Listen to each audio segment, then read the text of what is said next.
Ni dia punya thermal fuse lah. Okay, kalau boleh nampak, okay, ni pin yang sebelah kiri dan ni pin yang sebelah kanan. Okay, kalau kata dia tak ada short ni, maksudnya thermal fuse dia dah putih. Okay, nampak dia punya thermal fuse tak bunyi ni, dah putih tak bunyi ni.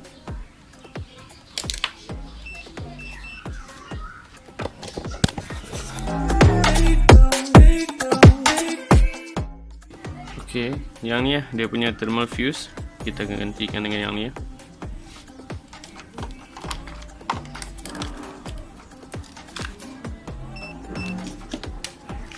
Okay, untuk mengesahkan thermal fuse ni putih ke tak. Okay. Okay, memang tak ada continuity ya. Okay, sepatutnya dia akan macam ni. Jadi thermal fuse ni putus. Kita akan tukar ni dulu. Lepas tu kita akan tukar dengan dia punya kapasitor.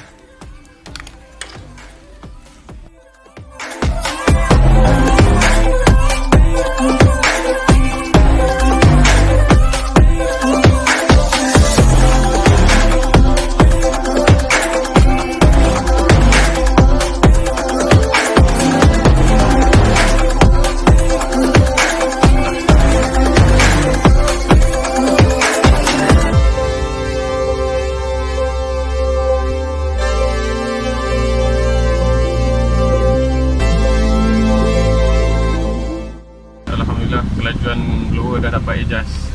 Okay, ni slow, keras sikit. Boleh dengar tak bunyi angin tu.